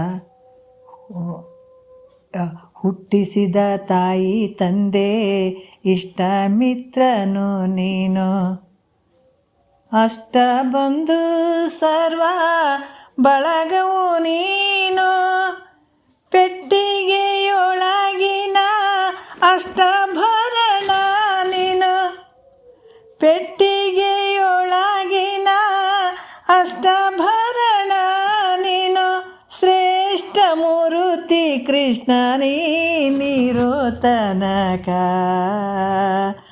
ನಾನೇಕೆ ಬಡವನು, ನಾನೇಕೆ ಪರದೇಸಿ, ಶ್ರೀನಿಧಿ ಹರಿಯನಿಗೆ ನೀನಿರೋ ತನಕ, ಶ್ರೀನಿಧಿ ಹರಿಯನಿಗೆ ನೀನಿರೋ ತನಕ, ಶ್ರೀನಿಧಿ ಹರಿಯನಿಗೆ ನೀನಿರೋ ಸಾಕಲ್ರಿ ಇಷ್ಟ. ಮಹಾತ್ಮರು ಅದನ್ನು ಹೇಳ್ತಾರೆ, ಆ ಬಂಗಾರದಿಂದ ಬೀಳಕ್ಕೆ ಹೋಗ್ಬೇಡ್ರು, ಈ ಬಂಗಾರನ ಕಾಣ್ರಿ. ಆ ಬಂಗಾರ ಏನು ಮಾಡ್ತದೆ? ನಿನ್ನ ಸ್ಥಾಯಿ ಹೊಡಿತದ. ನಿನ್ನ ಮನಸ್ಸು ನಿನ್ನನ್ನು ಇಹಲೋಕದಲ್ಲಿ ಆನಂದವಾಗಿ ಇಡಕ್ಕೆ ಬಿಡಂಗಿಲ್ಲ, ಮುಂದೆ ಪರಲೋಕದಲ್ಲೂ ನಿನಗೆ ಆನಂದ ಆಗಂಗಿಲ್ಲ. ನೀನು ಅಂಥ ಬಂಗಾರ ಪ್ರಾಕ್ಟಿಕಲ್ ಇವಾಗ ವರ್ತಮಾನ ಕಾಲದಾಗ ನೀ ಹಾಕೊಳ್ಳೋದು ನೀನು ಉಳಿಸೋದೇ ಇಲ್ಲ ಮಂದಿ. ಅಂಥದ್ದು ತೊಗೊಂಡು ನೀವೇನು ಮಾಡ್ತೀವೋ ಅದನ್ನು ತೊಗೊಂಡು ಅದ್ರ ಬೆನ್ನು ಬೀಳಕ್ಕೆ ಹೋಗಬೇಡ. ಮತ್ತು ಅದು ಸಿಗಬೇಕಾದ್ರೆ ಸುಮ್ಮನೆನೂ ಸಿಗಂಗಿಲ್ಲ ನಿನಗೆ. ಅದು ನೀನು ಬರದೇ ಇದ್ರೆ ಅದು ಖಂಡಿತ ಬರೋದೇ ಇಲ್ಲ. ಅದಕ್ಕೆ ಅದರಿಂದ ಬೆನ್ನು ಬಿದ್ದು ನಿನ್ನ ಆಯುಷ್ಯ, ನಿನ್ನ ಶರೀರ ಏನು ಇಂಥ ಮಾನವ ಶರೀರ ಹಾಳು ಮಾಡ್ಕೊಳ್ಬೇಡ್ರಪ್ಪ. ಎಲ್ಲ ಭಗವಂತನೇ ಎಲ್ಲ ವಸ್ತ್ರ ಒಡಿವಿ ಅಂತ ತಿಳ್ಕೊಂಬಿಡ್ರಿ ಅಂತ ಹೇಳುವಂಥ ಒಂದು ಎಚ್ಚರಿಕೆಯ ಮಾತು ಹೇಳ್ತಾರೆ ಮಹಾತ್ಮರು. ಅದಕ್ಕೆ ಇಲ್ಲಿ ಕೂಡ ಹೇಳ್ತಾರೆ, ಅಂಗನೆಯ ರೊಲಿಯುವುದು ಬಂಗಾರ ಸಿಗುವುದು ಹೇಳ್ತಾರೆ. ಅಂಗನೆಯ ರೊಲಿಯುವುದು ಬಂಗಾರ ಸಿಗುವುದು, ಸಂಗ್ರಾಮದಲ್ಲಿ ಗೆದೆಯುವುದು, ಇವು ಮೂರು ಸಂಗಯ ನೊಲುಮೆ ಕಾಣಯ್ಯ ಸರ್ವಜ್ಞ ಅಂತ ಹೇಳ್ತಾರೆ. ಸರ್ವಜ್ಞ ನೋಡ್ರಿ, ಅಂಗನೆಯ ಒಲಿಯುವುದು ಎಷ್ಟು ಅದ್ಭುತವಾಗಿ ಹೇಳ್ತಾರೆ. ಬಂಗಾರ ಪ್ರಾಪ್ತಿ ಆಗಬೇಕಾಗಿತ್ತು ಅಂತಂದರೆ ಭಾಳಷ್ಟು ಹೆಣ್ಮಕ್ಳು ಇಚ್ಛೆ ಪಡ್ತೀವಲ್ಲ. ನಾನು ಕೇಳಿದ್ದೀನಿ ಏನಂತಂದ್ರೆ, ಕೆಲವರು ಫಂಕ್ಷನ್ಗೆಲ್ಲ ಹೋಗಿರ್ತಾರೆ, ಮದುವೆಗೆ ಎಲ್ಲ ಹೋಗಿರ್ತಾರೆ, ಭಾಳ ಮಂದಿ ಇಷ್ಟಿಷ್ಟು ಹತ್ರ ಬಂಗಾರ ಹಾಕ್ಕೊಂಡು ಬಂದಿರ್ತಾರೆ. ಒಬ್ಬೊಬ್ಬರ ಬಳಿ ಬಂಗಾರ ಇರೋಂಗಿಲ್ಲ ಪಾಪ. ಅವ್ರ ಮನೆಗೆ ಬಂದು ಕುಂತು ಒದ್ದಾಡ್ತಾರೆ, ಅವರೆಷ್ಟು ಬಂಗಾರ ಹಾಕ್ಕೊಂಡಿದ್ರು, ನಾನು ಕೊಳ್ಳಾಗ ಏನಿರಲಿಲ್ಲ, ಒಂದು ಚೈನ್ ಕೂಡ ಇರಲಿಲ್ಲ, ಹೆಂಗೆ ಹೋಗ್ಬೇಕಂತ ಎದೆ ಹೊಡೆದು ಹತ್ಕೊಂತು ಎಷ್ಟೊಂದು ದುಃಖದಾಗಿರುವಂಥವ್ರು. ಯಾಕೆ ಕಳ್ತೀರಿ ಅಂತಂದ್ರೆ, ಅವರೆಲ್ಲ ಮಂಗಳಸೂತ್ರ ಅಂಥವು ಬಂಗಾರವೆಲ್ಲ ಭಾಳ ಹಾಕ್ಕೊಂಬಂದಿದ್ರು, ನಮಗೇನಿರಲಿಲ್ಲ, ಸಮಾಧಾನ ಆಗಂಗಿಲ್ಲ. ಆ ಥರ ದುಃಖ ಪಡುವಂಥವ್ರು ಭಾಳ ಚೆನ್ನಾಗಿರ್ತಾರೆ. ಮತ್ತು ಕೆಲವರು ಹೇಳಿದರು ಭಾಳ, ಒಬ್ಬರು ಫೋನ್ ಮಾಡಿ ಹೇಳಿದರು ನನಗೆ, ಅಮ್ಮ ನಾವೆಲ್ಲರ ಫಂಕ್ಷನ್ ಹೋದಾಗ ನಮ್ಮ ಒಂದು ಯಾರ್ಯಾರ್ದು ಒಂದೊಂದು ಸ್ವಭಾವ, ಹಾಕ್ಕೊಳ್ಬಾರ್ದಂತ ಇರೋಂಗಿಲ್ಲ, ಅವ್ರವ್ರ ಇಷ್ಟ ಹಾಕ್ಕೊಳ್ಳೋದು ಬಿಡೋದು. ಬಟ್ ಕೆಲವು ಸಲ ನನಗೆ ಅದು ಇಷ್ಟನೂ ಇರ್ತಿರಲಿಲ್ಲ. ನಾನು ಮಾಮೂಲಿ ಹಿಂಗೆ ಹೋದಾಗ ಅವ್ರ ಹೆಂಡ್ತಿ ಬಂಗಾರ ಬೇಕು ಅಂತ ಭಾಳ ಆಟ ಮಾಡ್ತಿದ್ರಂತ. ಗಂಡಗೆ ಜಗಳನೇ ತೆಗಿತಿಲ್ಲ ಅಂತ, ಅಷ್ಟು ಬೇಕು ಇಷ್ಟು ಬೇಕು, ಅದಕ್ಕೆ ಕೊಡ್ಸೋ ಐಸತ್ತು ಆಗಿಲ್ಲ. ಆದರೆ ಮನೆಗೆ ಹೋಗಿ ಮಾತಾಡ್ತಾ ಕೂತ್ಕೊಂಡಾಗ ಅಮ್ಮನ ನೋಡ್ರಿ, ಇದು ಹೊಗಳಿಕೆ ಮಾತಲ್ಲ, ದಯವಿಟ್ಟು ಹಾಗಲ್ಲ. ಆವಾಗ ನೋಡ್ರಿ ಅವ್ರು ಅಷ್ಟು ಬೇಕಾದಷ್ಟು ಇದ್ದವ್ರು ಇದ್ದರೂ ಕೂಡ ಅವ್ರು ಹಾಕ್ಕೊಂಡು ಬಂದಿಲ್ಲ ಅಂತಂದ್ರೆ, ನೀನು ಇಷ್ಟೊಂದು ಬಯಸ್ತೀಯನ ನೋಡು ಅಂತ. ಅದಕ್ಕೆ ಹೌದು, ನನಗೂ ಅನ್ನಿಸ್ತು, ಅದ್ರ ತೊಗೊಂಡ್ರೆ ನಾವೇನು ಮಾಡೋದು, ಇದ್ದರೂ ಕೂಡ ಅವರು ಇಷ್ಟು ಈ ಥರ ಇರ್ತಾರಂತಂದ್ರೆ ನಾವು ಯಾಕಂತದನ್ನು ಬಯಸಬೇಕು ಅಂತ ಅನ್ನುವಂಥ ವಿಚಾರ ಹೇಳಿ ಆಕೆ ಭಾಳಷ್ಟು ಸಂತೋಷಪಟ್ಲಂತ. ಅಮ್ಮ ಹಿಂಗೆ ಹೇಳಿದೆ ನಾನು, ಆಕೆ ಭಾಳ ಖುಷಿಪಟ್ಲು, ಇವಾಗ ಏನು ಕೇಳ್ತಾ ಇಲ್ಲ, ಆರಾಮಾಗಿದ್ದಾಳ ಅಂತ ಅನ್ನುವಂಥ ಮಾತು ಅವ್ರು ನನಗೆ ಫೋನ್ ಮಾಡಿ ಹೇಳಿದರು. ಬಟ್ ಹಾಕ್ಕೋಬಾರ್ದಂತಲ್ಲ, ಬಟ್ ಬಯಸಬಾರ್ದಂತಲ್ಲ, ಅದರಿಂದ ಹೋಗಿ ನೀವು ದುಃಖ ಪಡುವಂಥದ್ದು ಯೋಗ್ಯ ಅಲ್ಲ. ಯಾಕಂದ್ರೆ ಆ ಬಂಗಾರವನ್ನು ನೀನು ಬಯಸಿ ಅದರಿಂದ ಬಿದ್ದಿ ಅಂದ್ರೆ ಹಲವಾರು ದುಃಖವನ್ನು ಅನುಭವಿಸ್ಬೇಕಾದ್ರೆ ಅದರಿಂದ ದುಃಖ ಐತೆ. ಆ ಬಂಗಾರಿಂದ ಬಿದ್ದರೆ ದುಃಖ ಐತೆ. ಆದ್ರೆ ಭಗವಂತ ಅನ್ನುವಂಥ ಒಂದು ಬಂಗಾರ ನೋಡ್ರಿ, ಅಷ್ಟಾಭರಣ ನೀನು, ಪೆಟ್ಟಿಗೆಯೊಳಗಿನ ಅಷ್ಟಾಭರಣ ನೀನು. ನಾನು ಪೆಟ್ಟಿಗೆ ಒಳಗೆ ಬಂಗಾರ ಅಂತ ಬಂಗಾರ ತೆಗೆದು ನೋಡ್ತೀನಲ್ಲ, ಪೆಟ್ಟಿಗೆ ಒಳಗೆ ಬಂಗಾರ ಇದ್ದಂಗೆ ನೀ ನನಗಿದಪ್ಪ. ಪೆಟ್ಟಿಗೆ ಅನ್ನುವಂಥ ಈ ಶರೀರದೊಳಗಡೆ ಇರುವಂಥ ಬಂಗಾರ ನೀನಿದೆ ಭಗವಂತ ಅಂತ ನೀ ತಿಳ್ಕೊಂಡಿದ್ರೆ ನೀ ಅಗರ್ಭ ಶ್ರೀಮಂತರು. ಮೈ ಮೇಲೆ ಹಾಕ್ಕೊಂಡು ಬಂಗಾರ ತೊಗೊಂಡು ನೀನೇನು ಮಾಡ್ತೀವಿ? ಒಳಗಿದ್ದ ಬಂಗಾರನ ಹುಡುಕ್ರಿ ಅಲ್ಲ. ಒಳಗೆ ಅಗರ್ಭ ಇಲ್ಲಿ ಎಷ್ಟೈತಿ ಈ ಪೆಟ್ಟಿಗೆ ಒಳಗೆ, ಶರೀರ ಅನ್ನುವಂಥ ಪೆಟ್ಟಿಗೆ ಒಳಗೆ ಎಷ್ಟು ಬಂಗಾರ ಐತ್ರಿ, ದೊಡ್ಡ ಬಂಗಾರ ಐತಿ. ಅದನ್ನು ಮೊದಲ ಸ್ವೀಕಾರ ಮಾಡಿರಿ, ಅದನ್ನು ಹಾಕ್ಕೊಳ್ಳೋದು ಕಲೀರಿ ಫಸ್ಟ್. ಈ ಬಂಗಾರ ತೊಗೊಂಡು ಏನು ಮಾಡ್ತೀರಿ? ಅದಕ್ಕೆ ಅಂಗನೇ ರೊಲಿಯುವುದು ಬಂಗಾರ ಸಿಗುವುದು. ಅವರು ಬಂಗಾರ, ಹೆಣ್ಮಕ್ಳಿಗೆ ಬಂಗಾರ ಭಾಳ ಇಷ್ಟ ಆಗ್ತದಲ್ಲ, ಅವ್ರು ಬಂಗಾರ ಬೇಕು ಅಂತ ಅದರಿಂದ ಬೀಳುವಂಥದ್ದು, ಅದರ ಬಂಗಾರ ಪ್ರಾಪ್ತಿ ಆಗ್ತದೇನೋ. ಸಂಗ್ರಾಮದಲ್ಲಿ ಗೆದಿಯುವುದು, ಯುದ್ಧದಲ್ಲಿ ಗೆಲ್ಲುವಂಥದ್ದು ನೋಡ್ರಿ. ಇಲ್ಲಿ ಬಂಗಾರ ಸಂಗ್ರಾಮದಲ್ಲಿ ಗೆದಿಯುವುದು ಇಲ್ಲಿ ಹೇಳ್ತಾರೆ. ಪರಮಾತ್ಮನ ಒಲಿಮೆ ಆಗಬೇಕಾದ್ರೆ ಇವೆಲ್ಲ ಏನಾಗ್ತದೆ? ಸಂಗ್ರಾಮದಲ್ಲಿ ಗೆದಿಯುವುದು ಅಂದ್ರೆ ಯುದ್ಧದಲ್ಲಿ ಗೆಲ್ಲುವಂಥದ್ದು. ಮತ್ತು ಇವು ಮೂರು ಯಾವುದು? ಸಂಗಯನ ಒಲುಮೆ, ಪರಮಾತ್ಮನ ಒಲುಮೆ. ಇವು ಮೂರು ಸಿಗಬೇಕಾದ್ರೆ ಪುಣ್ಯದ ಫಲನೇ ನೋಡ್ರಿ. ದಯ ಇವೆಲ್ಲ ಪ್ರಾಪ್ತಿ. ಯಾಕಂದರೆ ಇವು ಸುಮ್ಮನೆ ಪ್ರಾಪ್ತಿ ಆಗಂಗಿಲ್ಲ. ಇವು ಪರಮಾತ್ಮನ ದಯ ಆಗ್ಬೇಕಾದ್ರೆ ಪುಣ್ಯನೇ ಬೇಕು. ಅದಕ್ಕೆ ಆತ್ಮರು ಯಾಕೆ ಹೇಳ್ತಾರೆ, ಪುಣ್ಯವನ್ನೇ ಮಾಡಿ ದುರಿತ ಕರ್ಮವನ್ನೊಲ್ಲದಿರು ಪುಣ್ಯ. ಪುಣ್ಯ ಇಷ್ಟು ಕೆಲಸ ಮಾಡಿಸ್ತದೆ ನೋಡ್ರಿ. ಅದು ಈ ಗುರುಗಳು ಕೆಲಸ ಐತೇನ್ರಿ ಇವ್ರಿಗೆ? ಏನು ಕೆಲಸ ಐತ್ರಿ? ಎಲ್ಲ ಮನೆ ಮಠ ಎಲ್ಲ ಬಿಟ್ಟು ಬಂದು ಕುಂತಿರ್ತಾವೆ ಒಂದು ಮಠದಾಗ. ಬರೀ ದಾನ ಮಾಡಿರಿ ಪುಣ್ಯ ಮಾಡಿರಿ, ದಾನ ಮಾಡಿರಿ ಪುಣ್ಯ ಮಾಡಿರಿ, ಬರೀ ಅವಕ್ಕೇನು ಕೆಲಸ ಐತ್ರಿ? ನಾವು ಮೈ ಮುರಿದು ಇಷ್ಟು ಕೆಲಸ ಮಾಡೀವಿ, ಇಷ್ಟು ದುಡ್ದೀವಿ. ಅವ್ರು ಹಂಗೆ ಹೇಳ್ತಾರೆ ಪುಣ್ಯದ ಕೆಲಸ ಮಾಡಿರಿ, ಪುಣ್ಯದ ಕೆಲಸ ಮಾಡಿ. ಅದರಿಂದ ಏನ್ರಿಪ್ಪ ಪುಣ್ಯದ ಕೆಲಸ ಮಾಡಿರಿ ಅಂತಾರೆ ಅವರು ಅಂತ ನಮಗೆ ಪ್ರಶ್ನೆಗಳು ಬರ್ಬೋದು. ಆದ್ರೆ ಒಂದೊಂದು ಉದ್ದೇಶ ಇಟ್ಕೊಂಡೇ ಅವ್ರು ಹೇಳಿರ್ತಾರೆ. ಯಾಕೆ ಪುಣ್ಯದ ಕೆಲಸಗಳನ್ನ, ದಾನ ಧರ್ಮ ಪರೋಪಕಾರ ಮಾಡಿರಿ, ಪುಣ್ಯದ ಕೆಲಸಗಳನ್ನು ಮಾಡಿರಿ. ಯಾಕಂದ್ರೆ ಈ ಪುಣ್ಯ ಇಷ್ಟು ಕೆಲಸ ಮಾಡಿಸ್ತದೆ ರೀ. ಇದು ಈ ಪುಣ್ಯ ಇಹಲೋಕದಲ್ಲಿ ಪರಲೋಕದಲ್ಲಿ ಕೂಡ ಇದು ನಿನಗೆ ಆನಂದ ತಂದು ಕೊಡ್ತದೆ. ಇದು ಭೋಗಭಾಗ್ಯಗಳನ್ನು ಒದಗಿಸ್ತದೆ. ಇದು ಯಾವ ರೀತಿಯಿಂದ ಮಾಡಿದರೂ ಕೂಡ ಅದೇ ಇದರಿಂದ ನಿಷ್ಕಾಮ ಪುಣ್ಯ ಮಾಡಿದರೆ ನಿನಗೆ ಜ್ಞಾನಕ್ಕೆ ಹೋಗ್ತಿದೆ. ಸಕಾಮ ಭಾವನೆಯಿಂದ ಮಾಡಿದಾಗ ನಿನಗೆ ಭೋಗಭಾಗ್ಯಗಳು ಸಿಗ್ತಾವ. ಅದಕ್ಕೆ ಮಹಾತ್ಮರು ಹೇಳ್ತಾರ, ಇವೆಲ್ಲ ಪುಣ್ಯ, ಈ ಪುಣ್ಯನೇ ಎಲ್ಲ ಕೆಲಸವನ್ನು ಮಾಡಿಸುವಂಥ ದೊಡ್ಡ ಕೆಲಸ ಮಾಡಿಸ್ತದೆ. ದೊಡ್ಡ ಪುಣ್ಯ, ಈ ಪುಣ್ಯ ಸಾಮಾನ್ಯ ಅಲ್ಲಿದು. ಇದು ಒಂದು ಮನೆ ಕಟ್ಟಬೇಕಾದ್ರೆ ಬುನಾದಿ ಏನು ಕಾಲಂ ಭಾಳ ಗಟ್ಟಿ ಇರಬೇಕು. ಅದು ಎಷ್ಟು ಚಂದ ಗಟ್ಟಿ ಇರ್ತದೆ ನೋಡ್ರಿ, ಆವಾಗ ಆ ಮನೆ ಚೆಂದ ಆಗ್ತದೆ. ಹಾಗಾಗಿ ಇದು ಕೂಡ ಪುಣ್ಯದ ಫಲ ಜಾಸ್ತಿ ಇರಬೇಕು. ಮತ್ತು ಇದೇನು ಗುರುನಾಥ್ ಕೊಡ್ತಾನ, ದೇವ್ರು ಕೊಡ್ತದ, ಯಾರನ್ನ ಕೊಡ್ತಾರೆ? ಮಂದಿ ಮಕ್ಕಳು ಕೊಡ್ತಾರೆ. ಯಾರು ಕೊಡೋಲ್ಲ, ನೀನೇ ಮಾಡ್ಕೋಬೇಕದು. ಅದು ಪುಣ್ಯ ಮಾಡಬೇಕಾದ್ರೆ ಹೇಳಿದಾರಲ್ಲ, ಕಾಯ ವಾಚ ಮನಸ್ಸ 3 ರೀತಿಯಿಂದ ಬರ್ತಾವೆ ಪುಣ್ಯ ಕೆಲಸಗಳು. ಅದಕ್ಕೆ ಇಲ್ಲಿ ಕೂಡ ಏನು ಹೇಳ್ತಾರೆ, ಇದು ಕೂಡ ನಮಗೆ ಬಂಗಾರ, ಈ ಯುದ್ಧದಲ್ಲಿ ಗೆಲ್ಲುವಂಥದ್ದು ಪರಮಾತ್ಮನ ಒಲಿಮೆ, ಇವು ಕೂಡ ಪುಣ್ಯದಿಂದನೇ ಬರ್ತದಪ್ಪ ಅಂತ ಹೇಳುವಂಥದ್ದು.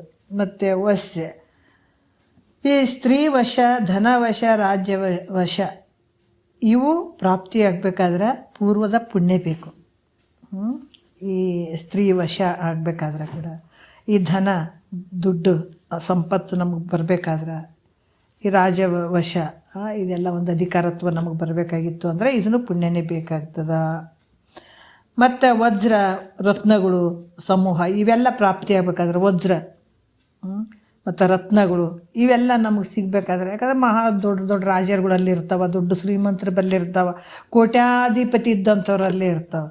ಆದ್ರೆ ಎಲ್ಲರ ಹತ್ರ ಇರೋಕ್ಕಾಗ್ತದೇನಂದ್ರೆ ಇರೋಕ್ಕಾಗಂಗಿಲ್ಲ. ಯಾಕಂದ್ರೆ ಅವ್ರವ್ರ ಪುಣ್ಯದ ಫಲವಾಗಿ ಅವ್ರ ಹತ್ರ ಇವೆಲ್ಲ ಇರ್ತಾವೆ.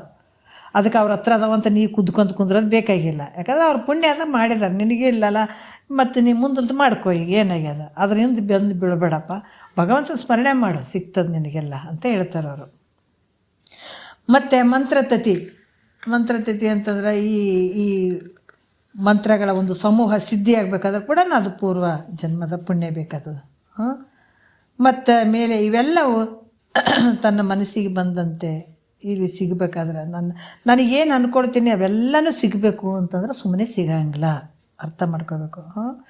ಎಲ್ಲ ಭಾಳಷ್ಟು ಶ್ರೀಮಂತ ಆಗಬೇಕು, ಅದು ತೊಗೊಳ್ಬೇಕು, ಇದು ತೊಗೊಳ್ಬೇಕು, ಹೊಲ ತೊಗೊಳ್ಬೇಕು, ಮನೆ ತೊಗೊಳ್ಬೇಕು, ಸಂಪತ್ತು ಗಳಿಸ್ಬೇಕು, ಅವೆಲ್ಲ ಬಡ್ದಾಡ್ಬೇಡಪ್ಪ. ನೀ ಎಷ್ಟು ಮಾಡ್ತೀವಿ ಮಾಡ, ಆಸೆಗಿದ್ದಷ್ಟು ಕಾಲು ಚಾಚಬೇಕಂತ ಹೇಳ್ತಾರಲ್ಲ, ನಮ್ಮಲ್ಲಿ ಇದ್ದಷ್ಟರಲ್ಲೇ ನಾವು ಸಂತೃಪ್ತಿ ಜೀವನ ಮಾಡಬೇಕಾಗ್ತದೆ. ಅದು ಬಿಟ್ಟು ದುರಾಸೆ ನೀ ಮಾಡಿ ಇನ್ನೂ ಹೆಚ್ಚೆಚ್ಚು ಆಸೆ ಇಟ್ಕೊಂಡು ಹೋದೆ ಅಂದ್ರೆ ಅದ್ರ ಹಿಂದೆ ಬಿದ್ದೆ ಅಂದ್ರೆ ಹೆಂಗಾಗ್ತದೆ, ಅದರಿಂದ ದುಃಖನೇ ಆಗ್ತದೆ ವಿನಃ ಸುಖ ಅಂತೂ ಆಗಂಗಿಲ್ಲ. ಅದಕ್ಕೆ ಮನಸ್ಸು ಭಾಳಷ್ಟು ಬಯಸ್ತದೆ, ಏನೇನೋ ಬಯಸ್ತದೆ, ಇಲ್ಲೇ ಕೂತು ಭಾಳಷ್ಟು ಬಯಸ್ಕೊತ ಹೋಗ್ತದೆ. ಅದರಿಂದ ಯಾಕೆ ಬಿಡಕ್ಕೆ ಹೋಗ್ತೀನಿ ನಾನು? ಅದಕ್ಕೆ ಅದರಿಂದ ಬಿದ್ದದ್ದು ಮನಸ್ಸಿನೇ ಅಂದ್ಕೊಂಡಂಗೆ ಆಗ್ತಿತ್ತು ಅಂದರೆ ಅದು ಪುಣ್ಯದ ಫಲ ಅಂತ ಅನ್ಕೋ. ಸಿಗದೇ ಇದ್ದಾಗ ನೀನು ಬಯಸುವಂಥದ್ದಲ್ಲ. ಈ ರೀತಿಯಾಗಿ ಪೂರ್ವ ಜನ್ಮದ ಪುಣ್ಯವಿಲ್ಲದೆ ಎಂಥ ಸಾಧನೆಗಳಿದ್ದರೂ ಕೂಡ ನೋಡ್ರಿ. ಮತ್ತು ಕೆಲವು ಉದಾಹರಣೆಗಳು ಹೇಳ್ತಾರೆ ಅವರು, ಭಾಳಷ್ಟು ವಿಚಾರಗಳನ್ನು ಹೇಳ್ತಾರೆ ಅವರು. ಅಂದ್ರೆ ಹಿಂದಿನ ಮತ್ತು ಪೂರ್ವ ಜನ್ಮದ ಪುಣ್ಯ ಇರಲಿಲ್ಲ ಅಂದರೆ ಏನೇನು ಹಾನಿ ಆಗ್ತದೆ ಅಂತ ಹೇಳ್ತಾರೆ ಅವರು. ಪೂರ್ವ ಜನ್ಮದ ಪುಣ್ಯ ಇಲ್ಲದೆ ಇದ್ರೆ ಎಷ್ಟು ಸಾಧನೆಗಳು ಇದ್ದರೂ ಕೂಡ ಹಾನಿ ಸಂಭವ ಆಗ್ತದ ಅಂತ ಹೇಳ್ತಾರೆ. ಈಗ 2ನೇ ನುಡಿಯಲ್ಲಿ ಹೇಳ್ತಾರೆ, ದೇವಿ ದುರ್ಗವು ಅಮರ ಸಂಕುಳ ಸೇನೆ ಗುರು ಮಂತ್ರಿ ಪವಿಯೇ. ನೋಡ್ರಿ ಎಷ್ಟು ಅದ್ಭುತವಾಗಿ ಹೇಳ್ತಾರೆ. ಪವಿಯೇ ಪಿಡಿದ ಆಯುಧವು ಅಚ್ಚುತರ ಬಲಹು ಋಷಿ ವಿವಾಹ ಆಧಾರೈಕೆ ಐರಾವತವೇ ಯಾನ ಸಂಜೀವನವೇ ಮಂತ್ರ ಸಿದ್ಧಿ ಸವೇದ ಅಮೃತ ಆಹಾರ ವಿನಿತು ಮೊದಲಿರ್ದು ವಾಸವ ನಾಜಿಯೊಳು ಮುರಿದ ಅಸುರರಿಗೆ ಭೀತಿಯಿಂದ ಅವಿರತಂ ದೈವ ಬಲ ಒಂದಿಲ್ಲದಿರೆ ಆನೆಯಹುದು ಅವನಾದುಡಿಂತು ಅಂತ ಹೇಳ್ತಾರೆ ನೋಡ್ರಿ. ಎಷ್ಟು ಅದ್ಭುತವಾಗಿ ಹೇಳ್ತಾರೆ. ನಾವು ಅರ್ಥ ಮಾಡ್ಕೋಬೇಕು. ಭಾಳಷ್ಟು ವಿಚಾರಗಳನ್ನು ಹೇಳ್ತಾ ಇದ್ದಾರೆ. ದಿವಿದುರ್ಗ ಅಂದರೆ ಸ್ವರ್ಗಲೋಕವೇ ಕೋಟೆಯಾಗಿರುವಂಥ ದಿವಿದುರ್ಗ ಅಂದ್ರೇನು ಹೇಳ್ತಾರೆ. ದಿವಿ ದುರ್ಗ ಅಂದ್ರೆ ಸ್ವರ್ಗಲೋಕ, ದಿವಿದುರ್ಗ ಅಂದ್ರೆ ಸ್ವರ್ಗಲೋಕ, ಆ ಸ್ವರ್ಗಲೋಕವೇ ಕೋಟೆಯಾಗಿರ್ತದಂತ. ದೇವೇಂದ್ರನಿಗೆ ಏನಾಗಿತ್ತು ಅಂದ್ರೆ ಒಳಗೆ ಹೋಗೋಕ್ಕೆ ಬರದೇ ಇರುವಂಥ ಒಂದು ಕೋಟೆ ಇತ್ತು ದೇವೇಂದ್ರನಿಗೆ. ಯಾರಿಗೂ ದೇವೇಂದ್ರನಿಗಿತ್ತಂತ ಏನಿತ್ತು? ದೊಡ್ಡ ಕೋಟೆ ಇತ್ತು. ಒಬ್ಬರು ಒಳಗೆ ಹೋಗೋಕ್ಕೆ ಜಾಗನೇ ಇರಲಿಲ್ಲ, ಅಷ್ಟು ಭದ್ರವಾದಂಥ ಕೋಟೆ ದೇವೇಂದ್ರನಿಗೆ. ಈ ದೇವತೆಗಳ ಸಮೂಹವೇ ಅವನಿಗೆ ಸೈನ್ಯ ಆಗಿತ್ತಂತ ನೋಡ್ರಿ. ಅದಕ್ಕೆ ಇದನ್ನೆಲ್ಲ ತಿಳ್ಕೊಂಡ್ರೆ ನಾವು ಯಾವುದಕ್ಕೂ ಯೋಚನೆ ಮಾಡೋದೇ ಬೇಕಾಗಿಲ್ಲ. ಅಷ್ಟು ಅದ್ಭುತವಾದಂಥ ವಿಚಾರ ಹೇಳ್ತಾರೆ. ಅದಕ್ಕೆ ಇಂಥ ಹಿಡಿತ ಸಂಸಾರದ ಹೆಂಗೆ ಮಾಡಬೇಕು, ಪರಮಾರ್ಥದಲ್ಲಿ ಹೆಂಗಿರಬೇಕು, ಯಾವ ರೀತಿ ಮಾಡಿದಾಗ ಈ ಭವವನ್ನು ಗೆಲ್ಲುತ್ತೀವಂತ ಅನ್ನುವಂಥ ಹಿಡಿತ ಸದ್ಗುರುನೇ ಕೊಡ್ತಾನೆ ರೀ ಇದು ಜಗತ್ತಿನೊಳಗೆ. ಅದಕ್ಕೆ ಹೇಳ್ತಾರೆ ಮಹಾತ್ಮರು, ಶಾಂತರು ಹೊಸದು ಒಂದು ಬಣ್ಣಿಸುವ ವರ್ತನವನು ಅಂತ ಹೇಳ್ತಾರೆ ಅವರು. ಶಾಂತರು ಹೊಸದು ಅವರು ಎಂಥ ಜೀವನ ಮಾಡ್ತೀವಿ ಅನ್ಬೇಕು, ಹಂಗಿರ್ಬೇಕು ಜೀವನ. ಮತ್ತು ಇದು ಮಹಾತ್ಮರು ವಾಕ್ಯ ಬಿಟ್ಟರೆ ಬೇರೆ ಎಲ್ಲೂ ನೆಮ್ಮದಿ ಇರೋಂಗಿಲ್ಲ, ಸುಖ ಇರೋಂಗಿಲ್ಲ. ಯಾವುದ್ಯಾವುದಕ್ಕೋ ಬಡದಾಡಿ ಸತ್ಕೊಂಡು ಹೋಗ್ಬಿಡ್ತದೆ ಮನುಷ್ಯ. ಅದಕ್ಕೆ ಇಲ್ಲಿ ಕೂಡ ಹೇಳ್ತಾರೆ, ದೇವೇಂದ್ರೇನು ಕೋಟೆ ಭಾಳ ಇದಿತ್ತು, ಬಲಿಷ್ಠವಾಗಿತ್ತು ಅದು ಕೋಟೆ. ದೇವತೆಗಳ ಸಮೂಹ ಸೈನ್ಯ ಆಗಿತ್ತು. ಗುರುವಾಗಿದ್ದವನು ಯಾರು? ದೇವತೆಗಳ ಗುರು ಆದಂಥವ್ರು ಯಾರು? ಬೃಹಸ್ಪತಿ ಆಚಾರ್ಯರು. ಅಸುರರ ಗುರು ಆದಂಥದ್ದು ಶುಕ್ರಾಚಾರ್ಯ. ಆಮೇಲೆ ಈ ಒಂದು ದೇವತೆಗಳ ಗುರು ಆದಂಥ ಬೃಹಸ್ಪತಿ ಆಚಾರ್ಯ. ಇವರು ಮಂತ್ರಿ ಆಗಿದ್ದರು. ಯಾರು ಮಂತ್ರಿ? ದೇವೇಂದ್ರನ ಮಂತ್ರಿ. ಮತ್ತು ಆತ ವಜ್ರಾಯುಧವೇ ಕೈಯಲ್ಲಿ ಹಿಡ್ಕೊಂಡು, ವಜ್ರಾಯುಧ ಕೈಯಲ್ಲಿ ಹಿಡ್ಕೊಂಡಂಥ ವಜ್ರ ಆಯುಧ ಏನಿರ್ತದೆ, ಅದು ಆಯುಧ ಕೈಯಲ್ಲಿ ಹಿಡ್ಕೊಂಡಿದ್ನಲ್ಲ, ಅದು ವಜ್ರದಿಂದ ಇತ್ತಂತ. ವಜ್ರದಿಂದ ಕೂಡಿದಂಥದ್ದು ಆಯುಧ. ಖಡ್ಗ ಹಿಡಿದಿದ್ನಲ್ಲ, ಅದು ವಜ್ರದಿಂದ ಮಾಡಿದಂಥದ್ದಂಥ ದೇವೇಂದ್ರನ ಕೈಯಾಗ. ಮತ್ತು ಉತ್ಪತ್ತಿ ಇಲ್ಲದ ಬ್ರಹ್ಮ ಮತ್ತು ಚ್ಯುತಿ ಇಲ್ಲದ ನಾರಾಯಣ, ಇವರಿಬ್ಬರು ಬಲ ಇತ್ತು ನೋಡ್ರಿ. ಯಾಕಂದ್ರೆ ಉತ್ಪತ್ತಿ ಇಲ್ಲದ ಬ್ರಹ್ಮ, ನಾಶ ಆಗದೇ ಇರುವಂಥ ನಾರಾಯಣ ವಿಷ್ಣು. ಇವರು ಬ್ರಹ್ಮ ಉತ್ಪತ್ತಿ ಅದು ಹುಟ್ಟಿದಂಥದ್ದಲ್ಲ, ಇತ್ತ ಸಾವು ಅಂದರೆ ನಾಶ ಆಗದೇ ಇರುವಂಥ ಯಾರು? ವಿಷ್ಣು. ಚ್ಯುತಿ ಇಲ್ಲದೆ ನಾರಾಯಣ. ಇವರಿಬ್ಬರು ಬಲ ಇತ್ತು. ಯಾರಿಗೆ? ದೇವೇಂದ್ರನಿಗೆ ಬಲ ಇತ್ತು. ಇದಲ್ಲದೆ ಸಪ್ತ ಋಷಿಗಳ ಒಂದು ಸದಾ ಆಶೀರ್ವಾದ ಇತ್ತಂತ ನೋಡ್ರಿ. ಅವರಿಗೆ ಆಶೀರ್ವಾದ ಮಾಡ್ತಿದ್ರು. ಪ್ರತಿ ದಿವಸ ಸಪ್ತ ಋಷಿಗಳು ಇಂದ್ರನಿಗೆ ಆಶೀರ್ವಾದ ಮಾಡ್ತಿದ್ರು. ಐರಾವತ ಇತ್ತಿಗೆ ಇವನಿಗೆ ತಿರುಗಾಡೋದಕ್ಕೆ ಐರಾವತ ವಾಹನ ಆಗಿತ್ತು ಇತ್ತಿಗೆ. ಮತ್ತು ಏನಂದ್ರೆ ಈತನ ಬಳಿ ಸತ್ತಂಥವರಿಗೆ ಬದುಕಿಸುವಂಥ ಒಂದು ಸಂಜೀವನ ಕಡ್ಡಿ ಇತ್ತಂತ ನೋಡ್ರಿ ಈತನ ಬಳಿ. ಅರ್ಥ ಆಯ್ತಲ್ಲ? ಸತ್ತಂಥವ್ರನ್ನ ಬದುಕಿಸುವಂತಹ ಒಂದು ಸಂಜೀವನ ಕಡ್ಡಿ ಮತ್ತು ಹಲವಾರು ರೀತಿಯಿಂದ ಅನೇಕ ಮಂತ್ರಗಳ ಸಿದ್ಧಿ ಇತ್ತು ಇಂದ್ರನಿಗೆ. ಅರ್ಥ ಆಯ್ತಲ್ಲ? ಎಂದೂ ಸವೇದೇ ಇರ್ತಕ್ಕಂಥ ಅಮೃತ ಇವನಿಗೆ ಆಹಾರವಾಗಿತ್ತು. ಎಂದೂ ಕಡಿಮೆ ಆಗೋದೇ ಇಲ್ಲ ಅನ್ನುವಂಥ ಒಂದು ಅಮೃತ ಆಹಾರ ಇವನಿಗಿತ್ತು. ಯಾರಿಗೆ? ದೇವೇಂದ್ರನಿಗೆ. ಇಷ್ಟೆಲ್ಲ ಇದ್ದು ಹೊತ್ಗೆ. ಆದ್ರೆ ಈತ ಏನು ಮಾಡಿದೆ? ಇಷ್ಟೆಲ್ಲ ಇದ್ದರೂ ಕೂಡ ರಾಕ್ಷಸರ ಜೊತೆ ಯುದ್ಧ ಮಾಡೋಕ್ಕೆ ಶುರು ಮಾಡಿದ್ದಾತ. ಆ ದೇವೇಂದ್ರ ರಾಕ್ಷಸರ ಜೊತೆ ಯುದ್ಧ ಮಾಡೋ ಕಾಲದಲ್ಲಿ ನೋಡ್ರಿ, ಇಷ್ಟೆಲ್ಲ ಬಲ ಇತ್ತು. ರಾಕ್ಷಸರ ಜೊತೆ ಯುದ್ಧ ಮಾಡಬೇಕಾದ್ರೆ ಆತ ಹೆದರಿ ಆತ ಓಡೋದನಂತ ನೋಡ್ರಿ. ಯುದ್ಧ ಬಿಟ್ಟು ಏನು ಹೇಳ್ತಾರ? ಯುದ್ಧ ಬಿಟ್ಟು ಬೇಡ ಇನ್ನು ಸಾಕು ಅಂತ ಹೆದರಿಬಿಟ್ಟು ನಡುಗ್ತಾ ಗಡ ನಡುಗ್ತಾ ಬೇಡ ನನಗಂತ ಹೇಳಿಬಿಟ್ಟು ಓಡುವಾದ. ಯಾಕಂತಂದ್ರೆ ಅಲ್ಲಿ ಯಾವುದು ಕೆಲಸಕ್ಕೆ ಬರಲಿಲ್ಲ ಅಲ್ಲಿ ಆ ಯುದ್ಧದಲ್ಲಿ. ಯಾಕೆ ಅಂತಂದ್ರೆ ಪೂರ್ವ ಪುಣ್ಯದ ಸಹಾಯ. ಅಂದ್ರೆ ಪೂರ್ವದ ಪುಣ್ಯ ಒಂದು ಇಲ್ದಿದ್ರೆ ಹೋದರೆ, ಹಿಂದಿನ ಜನ್ಮದ ಪುಣ್ಯ ಇಲ್ಲದೆ ಹೋದರೆ ಎಂಥವನಿಗಾದರೂ ಇಂಥ ಒಂದು ಹಾನಿ ಆಗ್ತದೆ ಅಂತ ಹೇಳ್ತಾರೆ. ಅದಕ್ಕೆ ಪುಣ್ಯ ಬೇಕು ಅನ್ನೋದು. ಪುಣ್ಯ ಇತ್ತಂದ್ರೆ ನೀ ಎಲ್ಲನೇ ಇರು ಗೆಲ್ಲುತ್ತಿದ್ದಿ. ಅದು ಪುಣ್ಯ ಇರದೇ ಇದ್ರೆ ನೀವು ಎಂಥದ್ರಾಗ ಇರು, ನಾವು ಇದನ್ನು ನೋಡ್ಕೊಂಡು ತಿಳ್ಕೊಬೇಕು. ಪುಣ್ಯದ ಬಲ ಇತ್ತಂದ್ರೆ ಆಗ್ತದೆ. ಅದು ಪುಣ್ಯದ ಬಲ ಇರಲಿಲ್ಲ ಅಂದ್ರೆ ಆಗಂಗಿಲ್ಲ. ಅದಕ್ಕೆ ಇಂಥವ್ನು ಎಂಥದ್ಗಾದ್ರೂ ಕೂಡ ಆ ಪುಣ್ಯದ ಬಲ ಇರಲಿಲ್ಲ ಅಂದ್ರೆ ಹಾನಿ ತಪ್ಪಂಗಿಲ್ಲ, ಖಂಡಿತ ಹಾನಿ ಆಗ್ತದೆ. ಪೂರ್ವಜನದ ಪುಣ್ಯ ಇತ್ತಂದ್ರೆ ಇವ್ರು ಯಾರು ಇರೋದು ಬೇಕಾಗಿಲ್ಲ. ಅದು ಮುಂದೆ ಮತ್ತು ಭಾಳಷ್ಟು ಅದ್ಭುತವಾಗಿ ಹೇಳ್ತಾರೆ. ನಾವು ನಾಳೆ 2ನೇ 3ನೇ ನುಡಿ ಇಟ್ಕೊಂಡು ನೋಡೋಣ. ಭಾಳಷ್ಟು ಅದ್ಭುತವಾಗಿ ಹೇಳ್ತಾರೆ. ಅದಕ್ಕೆ ಎಲ್ಲಕ್ಕೂ ಮುಖ್ಯವಾಗಿರುವಂಥದ್ದು ಪುಣ್ಯ ಇದ್ದರೆ ಎಲ್ಲನೂ ಆಗ್ತದೆ. ಅದನ್ನು ಮತ್ತು ನಮಗೆ ಪುಣ್ಯ ಇಲ್ಲರಿ ಪಾಪ ಇಲ್ಲರಿ, ಪಾಪ ಐತೇನ್ರಿ ಹಂಗಂತೂ ಕುಂದ್ರಂಗಿಲ್ಲ. ಯಾಕಂದ್ರೆ ಪಾಪನೇ ಇರಲಿ ಪುಣ್ಯ ಇರಲಿ ಎರಡನ್ನ ನಾವು ಅನುಭವಿಸ್ಲೇಬೇಕು ಜೀವನ ಅಂತಂದಮೇಲೆ. ಈ ಶರೀರ ಬಂದದ್ದೇ ಪಾಪ ಪುಣ್ಯವನ್ನು ಅನುಭವಿಸ್ಲಿಕ್ಕೆ ಬಂದಂಥದ್ದು, ಹೌದಾ. ಪಾಪ ಸಲುವಾಗಿ ನಮ್ಗೆ ದುಃಖ ಐತ್ರಿ ಅಂತ ಅದ್ರಾಗ ಕುಂದ್ರಂಗಿಲ್ಲ. ಪುಣ್ಯ ಐತ್ರಿ ನಾವು ಸಿರಿ ಸಂಪತ್ತದಾಗ ಮೆರೆಕತ್ತೀವಿ ಅಂತ ಅದ್ರಾಗೂ ಮೆರಿಬಾರ್ದು. ಇಲ್ಲಿ ಎರಡನ್ನ ಬಿಟ್ಟು ಇಲ್ಲಿ ಯಾರನ್ನು ಸ್ಮರಣೆ ಮಾಡ್ಬೇಕಂದ್ರೆ ಅವರು ಭಗವಂತನ ಸ್ಮರಣೆ, ಅದು ಭಾಳ ಮುಖ್ಯವಾಗಿರುವಂಥದ್ದು. ಇದೆರಡನ್ನು ಇದರಿಂದ ದಾಟಿಸ್ತದೆ ಅನ್ನುವಂಥ ವಿಚಾರವನ್ನು ಅವ್ರು ಹೇಳ್ತಾರೆ. ಅದಕ್ಕೆ ಇವೆಲ್ಲ ಇದರಿಂದ ಬೆನ್ನು ಬೀಳಕ್ಕೆ ಹೋಗ್ಬೇಡಪ್ಪ.